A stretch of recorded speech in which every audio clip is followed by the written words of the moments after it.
Bom dia, hoje quinta-feira, 15 de outubro, dia dos professores. Parabéns aí aos mestres. Mas vamos falar por aqui, a política segue aí dando tom, né, com essa discussão, né? O Cunha pode ser apertado pela oposição, apertado pelo governo, que medidas o Cunha irá tomar? Pelo visto foi postergado e a economia fica parada.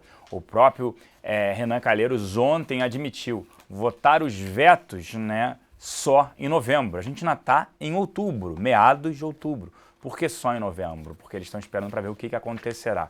Infelizmente é isso, a política segue dando tom e aí para-se tudo, para-se a economia do Brasil, que permanece aí em frangalhos e em recessão constante. Para falar sobre tudo isso e lá fora, dados melhores na China que animam as bolsas, convido aqui Gustavo Cruz. Bom dia, Gustavo. Bom dia, Celso, bom dia a todos. Hoje com um pouco menos de indicadores, mas indicadores bem importantes.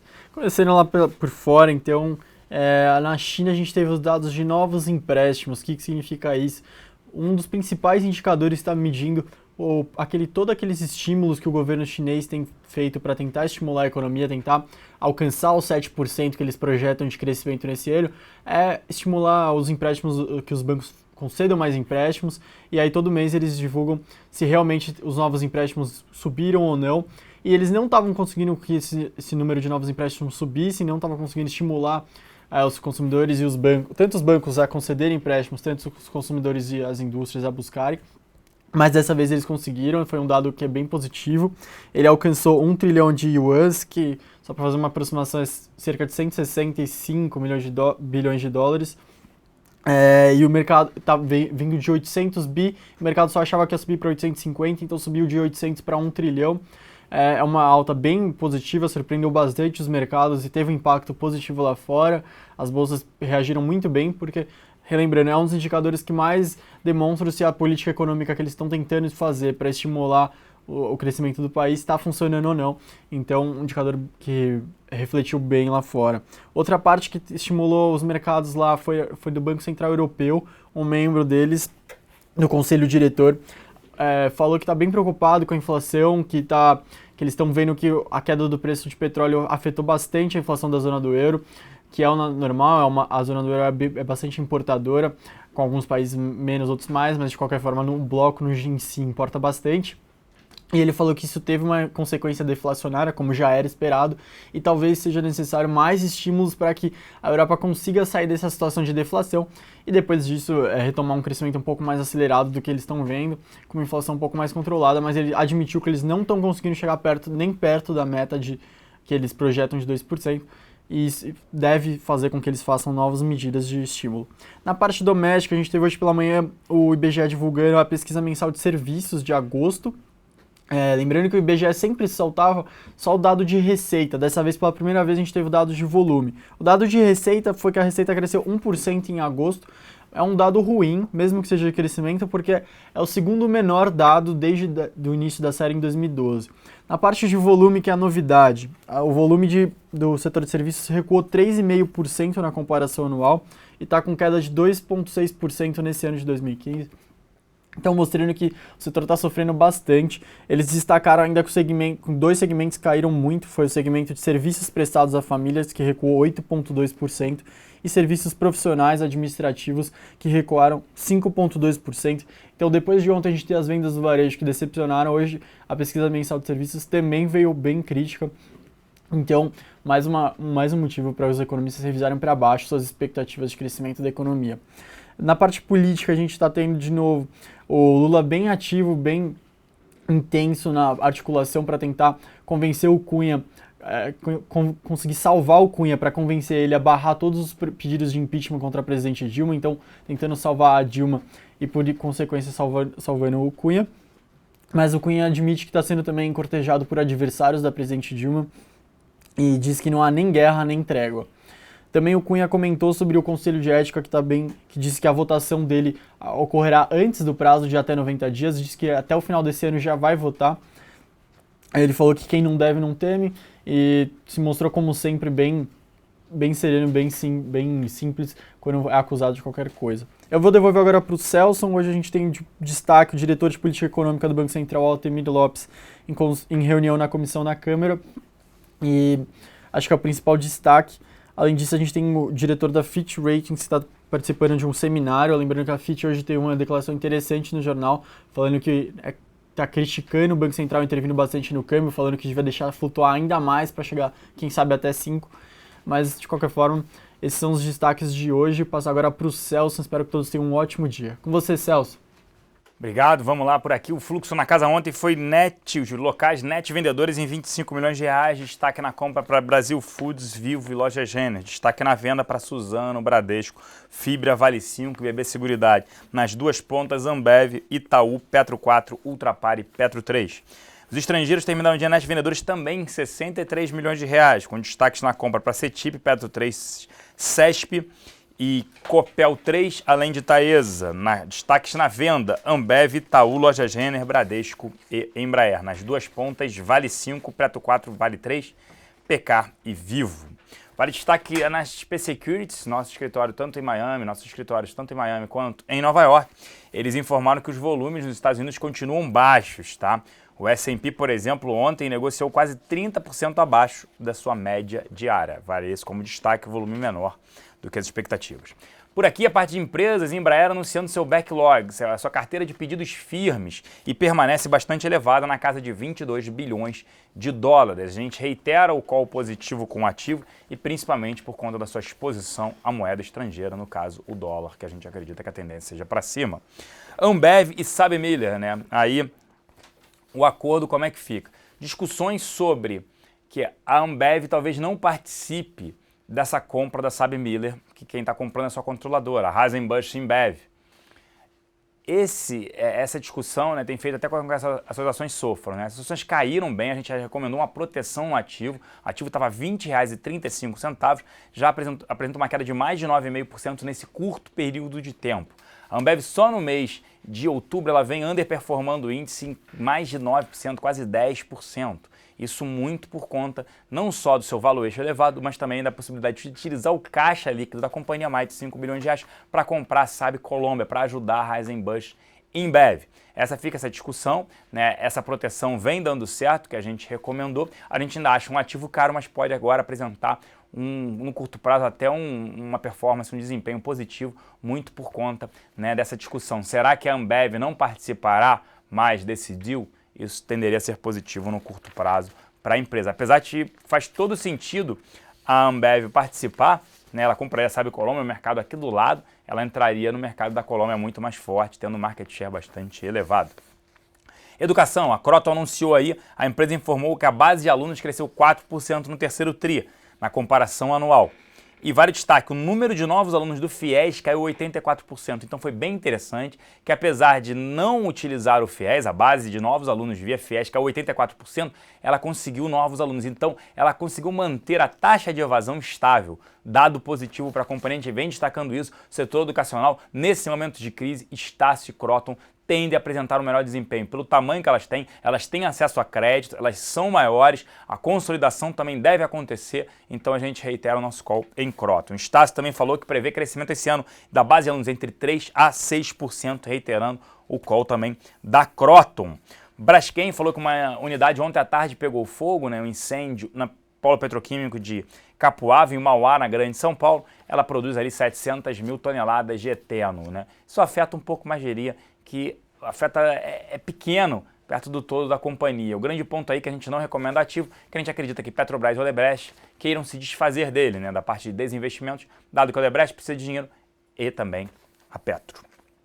BTG, por meio do seu braço ali de private equity, né, ela vem se desfazendo de diversos ativos, isso pode impactar positivamente, aí, ou não, vai depender de por quanto ela vendeu esses ativos, o resultado do BTG no próximo trimestre, agora nesse quarto trimestre, impactará essa receita, essa entrada de caixa desses ativos. E da parte da nossa mesa de aluguel, seguem, né, vários ativos ali bastante demandados, Rumo 3, Estácio, Santander, Vale 3, OIBR3, Localiza, CSN, Uzi Minas, BRPR, Gerdau, Loja Renner e HGTX. Falando aqui, né, os setores de bem demandados segue siderurgia, né, que você tem CSN, Uzi Minas e Gerdau.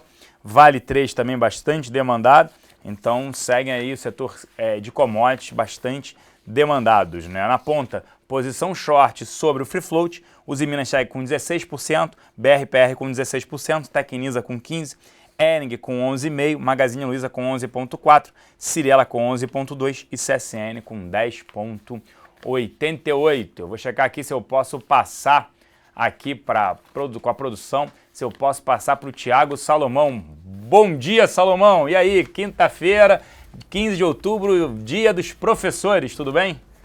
Bom dia, Celson. Como é que vai? Tudo ótimo.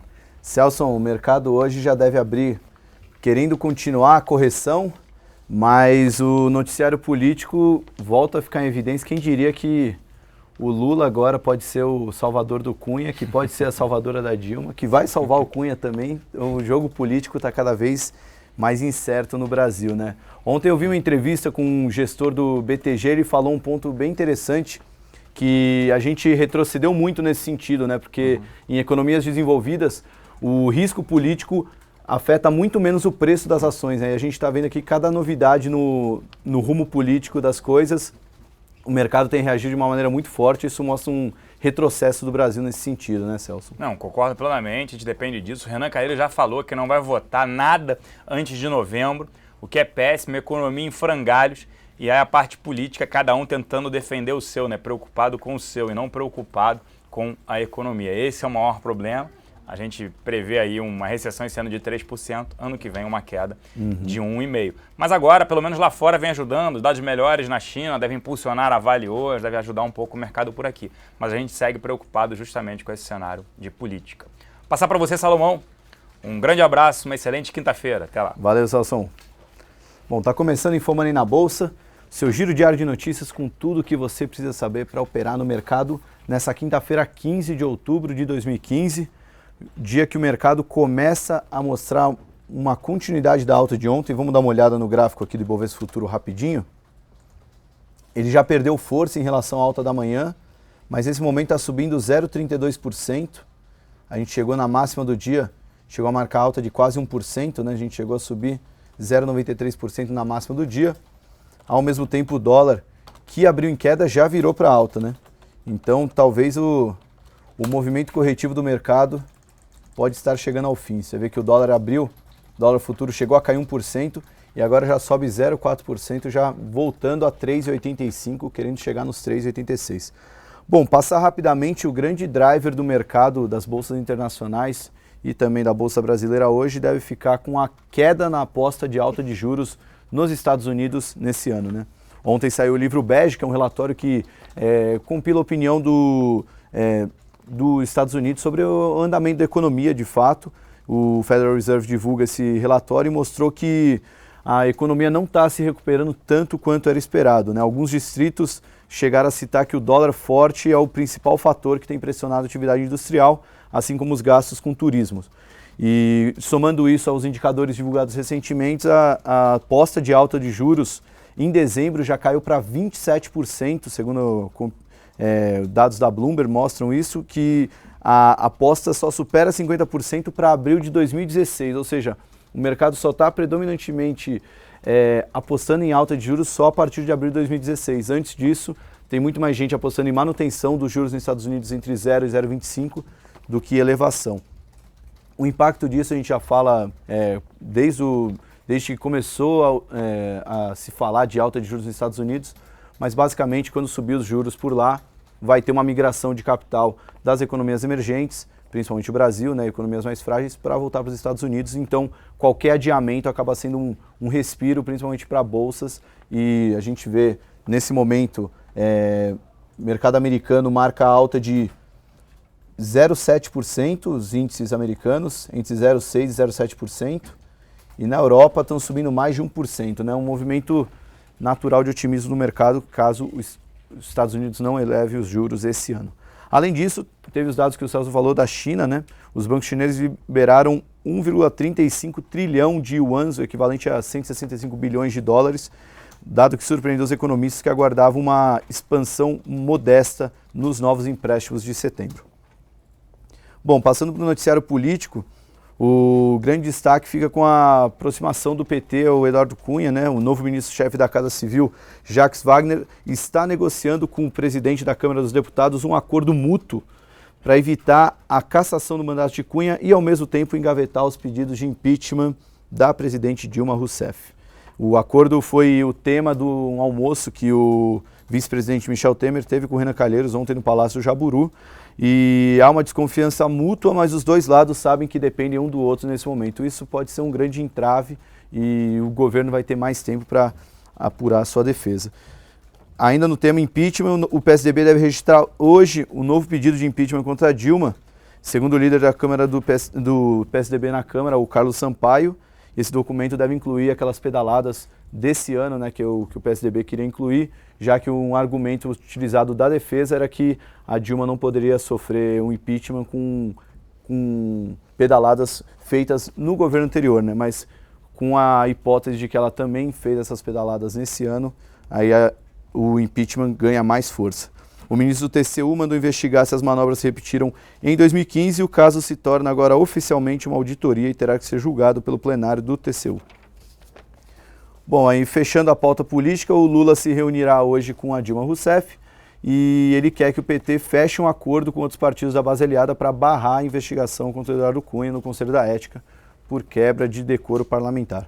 Vamos ver como é que vai andar todo esse noticiário político que tem afetado muito a Bolsa, mas principalmente o mercado deve ficar de olho com o andamento dos juros nos Estados Unidos, que isso que deve puxar a Bolsa para cima hoje, pelo menos o Ibovespa está tentando se manter em alta e provavelmente às 10h30, quando começar o mercado americano, ele deve ganhar até um pouco mais de força. Antes de passar para os destaques corporativos, vamos ver o que está subindo, o que está caindo na Bolsa nesses minutos iniciais. A gente vê dentro do Ibovespa muitas ações ainda não abriram, mas vale já destacar a Kroton, sobe 3,7%.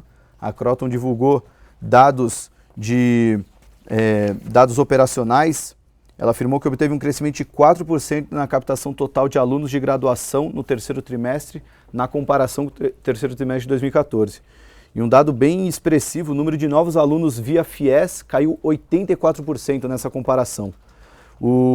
Na análise da XP Investimentos, o FIES apresentou forte queda, mas a base de alunos fora do FIES ajudou bastante nesse controle de perdas, sendo um ponto positivo para que a empresa mantenha uma taxa de evasão estável. A gente vê no mercado agora, nesse momento, subindo 4%, é o principal destaque de alta do Ibovespa nesse pregão. Bom, ainda sobre a pauta corporativa, a gente pode destacar também a Petrobras, uma enxurrada de notícias da Petrobras. Primeiro, ela informou que deve entrar com um pedido junto à CVM para interromper a análise de oferta de distribuição de debêntures no valor de 3 bilhões de reais. O motivo seriam as condições adversas no mercado de capitais brasileiro. A interrupção pode ocorrerá por 60 dias úteis a partir da aprovação do pedido da CVM. Além disso, a Petrobras planeja cortar ao longo dos próximos 6 meses quase pela metade o número de vagas de funcionários que atuam na área de comunicação da empresa. A companhia deve ficar com 635 empregados na área de comunicação, antes ela tinha quase 1.150 funcionários. E ela também comunicou que a diretoria executiva autorizou a busca de um parceiro estratégico para sua subsidiária, a BR Distribuidora, e a decisão será apreciada na próxima reunião do Conselho de Administração. Vamos ver se Petrobras já abriu o pregão de hoje? Nesse momento, Petrobras ainda em leilão, a preferencial, a ordinária abre com leve alta de 0,4%.